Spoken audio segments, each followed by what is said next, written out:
Very good morning guys. તો અત્યારે અમારો ફર્સ્ટ નવો લુક છે. તમે જો આ મને નીતિનભાઈ સજેસ્ટ કર્યું હતું આવું પહેરવાનું કંઈક.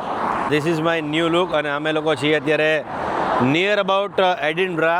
ધવલભાઈ છે, જાનવીબેન છે અને આ મારી માયરા છે. રાતે અમે અહીંયા રોકાઈ ગયા હતા અને આ તમે જો બ્યુટીફુલ જગ્યા તમે જો. આ ક્યાં બાત હે, જોરદાર કન્ટ્રી છે. અહીંથી અમે લોકો જઈ રહ્યા છીએ સીધા હવે એડિનબ્રા અને તમને અપડેટ આપું એડિનબ્રાની. તો અત્યારે અમે નીકળી ગયા છે સ્કોટલેન્ડ જવા માટે. અમે રસ્તામાં રાતે 3-3:30 જેવું થઈ ગયું હતું, રોકાઈ ગયા હતા આપણે ધવલભાઈની ઘરે. બટ હવે અત્યારે ઉઠી અને નીકળી ગયા છે સ્કોટલેન્ડ જવા તરફ. અને તમે જોઈ શકો છો મારું નાક.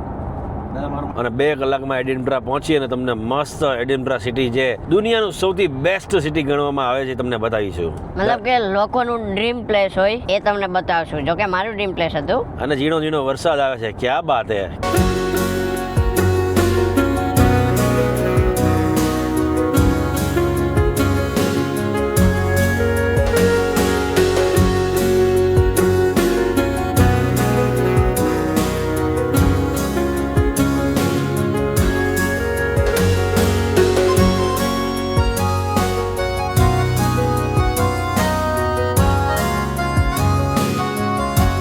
ભાઈ અમારી એન્ટ્રી એડિનબ્રામાં થઈ ગઈ છે અને તમે જો શું બ્યુટીફુલ દુનિયા છે યાર.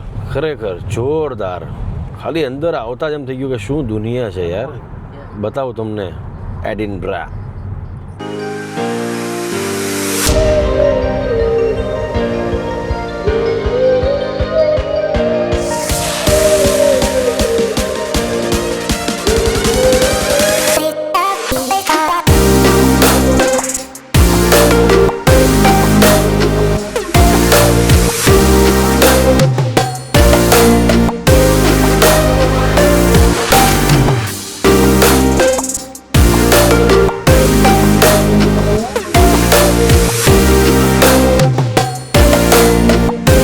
મને એમ હતું કે દુનિયામાં સ્વિટ્ઝરલેન્ડ એક જ એવી જગ્યા છે જે બહુ બ્યુટીફુલ છે, પણ આ એડિનબર્ગમાં આવીને ખરેખર એમ થાય કે ખરેખર એડિનબર્ગ ઓર એડિનબ્રા એ સ્વિટ્ઝરલેન્ડને પણ ટક્કર મારી શકે છે.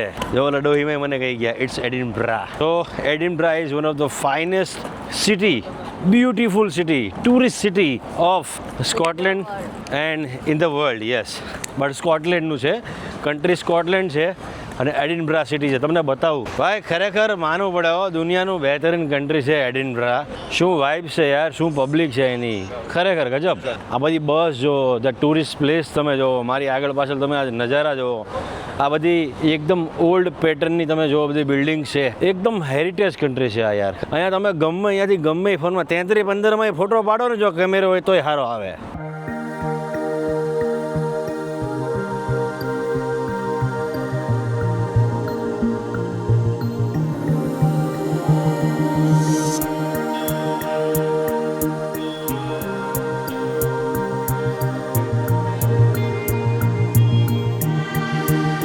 એડિનબ્રામાં તમે આવો છો સ્કોટલેન્ડના, તો અહીંયા તમે 10 દિવસે આવો ને તોય ઓછા પડે એવું આ કન્ટ્રી છે. આ તમે જોવો ખાલી. અત્યાર સુધીમાં હું વારે વારે કહું છું શું કન્ટ્રી છે, શું કન્ટ્રી છે. એનું કારણ છે યાર કે આટલું બ્યુટીફુલ કન્ટ્રી કઈ રીતે હોઈ શકે. તો એડિનબ્રામાં તમે આવો છો તો ઘણી ખરી જગ્યા અહીંયા ફરવા માટે છે. આપણે થાય એટલા પ્રયત્ન કરીએ તમને બધી વસ્તુ બતાવવાના. ખાસ જગ્યાઓ આપણે તમને બતાવવાની ટ્રાય કરીએ. એમાંની મોસ્ટ ઇમ્પોર્ટન્ટ જગ્યા તમે કહી શકો સ્કોટ મોન્યુમેન્ટ. આ એક્ઝેક્ટ પાછળ અહીંયા છે, આ સ્કોટ મોન્યુમેન્ટ છે. આ તમે જુઓ, આમાં ઉપર સુધી લોકો જાય છે. એડિનબ્રામાં તમે આવો ને તો આ જગ્યા વિઝિટ કરવાનું ભૂલતા નહીં. જેવા તમે એડિનબ્રા સિટીની અંદર એન્ટર થાવ એટલે સૌથી પહેલાં સામે આવી જાય છે સ્કોટ મોન્યુમેન્ટ. આ જે સ્કોટ મોન્યુમેન્ટ છે એ એડિનબ્રાના જે જાણીતા લેખક છે સર વોલ્ટર સ્કોટના યાદમાં બનાવવામાં આવ્યું હતું. તમે આ જુઓ શું બ્યુટી છે યાર, વેરી નાઇસ. 1832માં સર વોલ્ટર સ્કોટની મૃત્યુ બાદ એમની યાદમાં આ બનાવેલું છે. આ લગભગ 200 ફૂટ ઊંચું છે અને ઉપર ચડવા માટે ટોટલ 287 સ્ટેર છે, એટલે દાદરા.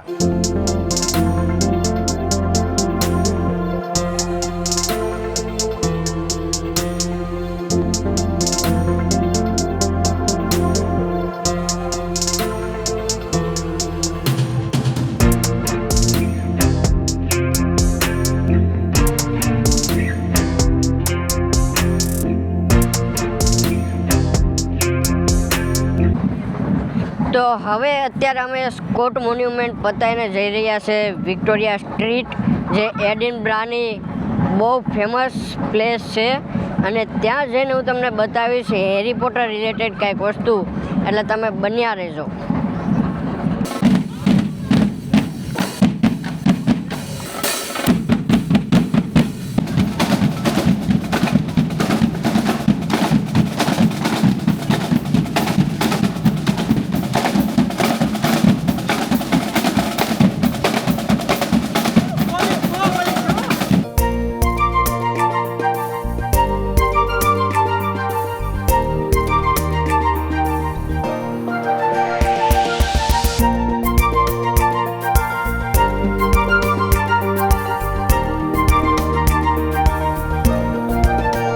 તમે જોઈ શકો છો, વોટ અ બ્યુટી મેન. ભાઈ સ્કોટલેન્ડ એડિનબ્રામાં તમને જોરદાર જગ્યા બતાવું. આ એ જ જગ્યા છે, આ બે બેનું જાય એટલે તમને બતાવું, જ્યાં હેરી પોટર મૂવીનું શૂટિંગ થયું હતું. જેણે હેરી પોટર મૂવી જોઈ હશે એને આઈડિયા આવી જશે. સી હેરિટેજ ફીલ થાય છે. તમે જો જેવા આપણે બહાર નીકળશું જેવા, તો ખાલી ત્યાં બહારનો વ્યૂ તમે જોજો. વિક્ટોરિયા સ્ટ્રીટ, વાવ. તમે પબ્લિક જુઓ બસ, વોટ અ હેપનિંગ પ્લેસ. આ દૂર દૂર સુધી તમે જુઓ કેટલું પબ્લિક છે, ભયંકર પબ્લિક છે. વીકેન્ડ છે અત્યારે. અહીંયા તમે જે બી જોશે બધી ગલી હેરી પોટરની છે. જ્યાં તમે જાઓ બધી જ ગલીઓમાં હેરી પોટર મૂવીનું શૂટિંગ થયું છે. એડિનબ્રા આવો તો બોસ તમને હેરી પોટર તો એમ જ લાગશે કે ભાઈ અહીંયા હેરી પોટર અહીંયા અમે જોઈએ. તો અહીંયા જેણે હેરી પોટરની સિરીઝ જોઈ છે એની વાત કરું છું. ભાઈ તમને કેવું લાગ્યું? જીતને ઇન્ડિયન જેટલા પણ ઇન્ડિયન્સને મેં પૂછ્યા, જ્યારે યુકેમાં હતો જેટલા લોકોને પૂછ્યું કે ભાઈ સ્કોટલેન્ડ કેવું છે, ભાઈ એડિનબ્રા કેવું છે, તો બધા લોકો કહેતા હતા. એમાંથી એક સિંગલ પર્સન એવો નહીં હોય જેણે એમ નહીં કીધું કે ભાઈ જતા નહીં. અદ્ભુત, મતલબ આવું લોકેશન, આવા તમને સ્ટ્રીટ, એકદમ મતલબ આવી જગ્યા મેં મારા જીવનમાં જોઈ નથી. મતલબ જેવું પબ્લિકે આપને કીધું હતું એવું ખરું? એના કરતાં 100 ગણું સારું. જેટલા પણ યુકેમાં રહી છે, જેટલા ઇન્ડિયન છે, તમામને કહીશ કે ભાઈ પોતાની ઘરવાળીને એક વખત આ જગ્યા પર લઈને આવો. ભાઈ બોલોમાં તારે લઈને આવવાનું છે, હું લઈને આવવાનું છે. એવું બોલોમાં ઘરવાળીનું, કેમ કે આપણે બે નથી લઈને આવ્યા, ખોટા લોચા થઈ જાય. અને બધા જેટલા લોકો ને બધા પૂછે ભાઈ ભાભી નો લેવા, એટલે હવે લાવવું તો પડશે જ ભાઈ, નકર હવે અમારા ઘરમાં ઝઘડા હું કામ કરાવો છો તમે? જેટલા ગુજરાતી મળે બધા કહે કે ભાઈ ભાભીને કેમ નો લેવા, પણ તમે આવું બોલો ને, પણ બાંધણા અમારા ઘરે થાય છે. ડાર્લિંગ હું લઈને આવ્યો ભાઈ, હું લઈને આવવાનો છું. દાદા તમે ક્યારે લઈને આવો છો એ તો કયો? તમે તમારી જમકુડીને ક્યારે લાવો? હું જલ્દી લઈને આવીશ. કોને? જે વાઇફ થવાની છે ને. શું નામ છે એનું? મારા બાપ રે બાપ. જો તમે બ્યુટી. તો ગાઈઝ, હેરી પોટર આવ્યું એને આઈ થિંક સો 25 વર્ષ થયા, એટલે કે મારો બોર્ન થયો ત્યારે હેરી પોટર આવ્યું હતું મૂવી, પહેલો પાર્ટ. અને એ અડધું ઓલમોસ્ટ એડિનબર્ગમાં શૂટ થયું હતું. તો એડિનબર્ગ ત્યારે પણ એવું હતું અને આજે પણ એવું ને એવું જ છે એડિનબર્ગ. જો તમે આ ગલીઓ તમે જોઈ શકો છો, અમારી પાછળ છે એ, પછી અત્યારે તરુણભાઈ જે બતાવી, આ બધી જ ગલીઓમાં હેરી પોટર મૂવીનું શૂટ થયું હતું. તમે કેટલા પાર્ટ જોયા?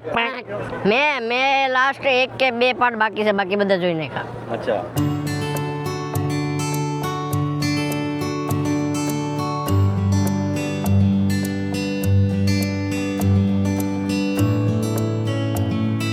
તો ગાઈઝ, મારી પાછળ તમે જોઈ શકો છો, આ છે વિક્ટોરિયા સ્ટ્રીટ. જે તમને હું કહેતો હતો કે હું તમને બતાવીશ વિક્ટોરિયા સ્ટ્રીટ. તો જુઓ તમે, તો આ છે વિક્ટોરિયા સ્ટ્રીટ, જ્યાં ઘણા ખરા મૂવી, બોલિવૂડ, હોલીવૂડ, બધા જ મૂવીના શૂટ અહીંયા થાય છે. આ સ્ટ્રીટ બહુ ફેમસ છે ફોર હેરી પોટર. અહીંયા ધ એલિફન્ટ હાઉસ કેફે છે, જ્યાં તમે કહી શકો કે હેરી પોટરના જે રાઇટર હતા એમણે ત્યાં હેરી પોટર મૂવી કોફીમાં બેસીને લખી હતી. અને અહીંયા છે આખું મ્યુઝિયમ. તમે જો અહીંયા હેરી પોટરને લગતી તમામ વસ્તુ આ મ્યુઝિયમમાં મળી જશે. અને ત્યાં અંદર જવા માટે તમે જો કેટલી લાંબી લાઈન છે. આ બધાને અંદર જવું છે હેરી પોટરની જે સ્ટફ હોય લેવા માટે, પણ લાઈનમાં છે. આ મોસ્ટ ફેમસ સ્ટ્રીટ છે, તમે જોઈ શકો છો. એકદમ બ્યુટીફુલ, કલરફુલ. લોકો અહીંયા ફોટો પાડે છે, રીલ શૂટ કરે છે, મજા કરે છે, મસ્તી કરે છે, કેફેમાં એન્જોય કરે છે. અને હા, one of the famous street તમે કહી શકો એડિનબ્રા સિટીની, સ્કોટલેન્ડ કન્ટ્રીની મોસ્ટ હેપનિંગ પ્લેસ. યાર મજા કરો યાર લાઈફમાં, બીજું છે શું જીવનમાં? કાંઈ છે નહીં. આ તમે જો હેરી પોટર મૂવીને લગતા બધા સ્ટફ. અને આ પબ્લિક જે ઊભી છે લાઈનમાં અંદર જવા માટે, 1 by 1 ક્યુમાં વારો આવે છે અને બધા જાય છે અંદર. આવી રીતે હેરી પોટરનો બર્થ પ્લેસ કહી શકો. આ વાંચો તમે, known around the world as the birth place of Harry Potter, the elephant house cafe. આ એ કેફે છે જ્યાં આના જે રાઇટર હતા એણે આ કેફેની અંદર બેસી અને હેરી પોટર મૂવી આ કેફેમાં બેસીને લખી હતી. આપણે કંઈક ધાબામાં બેસીને લખશું. આ માઇક બંધ કરો દાદા. નામ જો તમે પાછળ જોઈ શકો છો background. You can see the view. તો આ હતી વિક્ટોરિયા સ્ટ્રીટ. મસ્ત ગુલાબી ઠંડી ચાલુ થઈ ગઈ છે. આવી રીતે આખી ઉપર સ્ટ્રીટ છે આજે, જેને વિક્ટોરિયા સ્ટ્રીટ કહેવાય છે. તમે જો એડિનબ્રા આવો છો ને તો આ જગ્યા ભૂલે ચૂકે પણ મિસ નહીં કરવાની. હવે આપણે એવી જગ્યાએ જઈએ છીએ અહીંથી જેનું નામ છે ગ્રેફયાર્ડ્સ બોબી સ્ટેચ્યુ. તો એ જગ્યા જઈએ જ્યાં એક કૂતરું છે, કૂતરાની શું સ્ટોરી છે, એના માલિક સાથેની શું એની હિસ્ટ્રી છે એ તમને બતાવું. જબરદસ્ત જગ્યા છે. હિસ્ટ્રી જાણીને તમને લાગશે કે ખરેખર એનિમલ કેટલા વફાદાર હોય છે.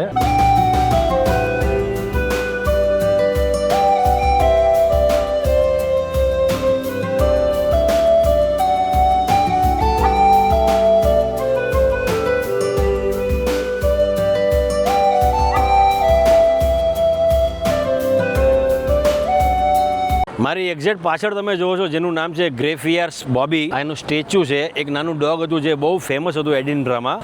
એ શા માટે ફેમસ હતું? એના માલિક સાથે એનું જે બોન્ડિંગ હતું એના માટે ફેમસ હતું. એના માલિકનું નામ હતું જ્હોન ગ્રે. અને અત્યારે તમે જો એડિનબ્રામાં લોકો એના નાકને ટચ કરે છે. એવું માનવામાં આવે છે કે એના નાકને ટચ કરો તો ગુડ લક કહેવાય છે. આ ડોગીનું ફેમસ થવાનું કારણ એ હતું કે 1858માં એનો જે માલિક હતો જ્હોન ગ્રે, એના મૃત્યુ પછી 14 વર્ષ સુધી આ જે ડોગી હતું એની કબરની આજુબાજુમાં ફરતું હતું અને ત્યાં જ રહેતું હતું. 14 વર્ષ સુધી એના માલિકના કબર પાસે આ કૂતરું બેસી રહેતું હતું. એટલે આખા એડિનબ્રામાં બહુ ફેમસ થઈ ગયું. અને એડિનબ્રા સિટીના જે કાઉન્સિલવાળાએ નક્કી કર્યું કે એમનું આ જે સ્ટેચ્યુ છે અહીંયા કરવામાં આવે, કેમ કે જે વફાદારી, જે માલિક પ્રત્યેની જે લાગણી હતી એ જોઈને આખું એડિનબ્રા ખરેખર ભાવુક થઈ ગયું હતું. 1872માં બોબીનું મૃત્યુ થયું અને 1873માં એનું સ્ટેચ્યુ અહીંયા મૂકવામાં આવ્યું. એટલે આ સ્ટેચ્યુ 1873થી અહીંયા છે તમે જો. અને આપણા આ જે બોબી છે બહુ ફેમસ છે એડિનબ્રામાં. One of the famous statue તમે કહી શકો ઇન એડિનબ્રા.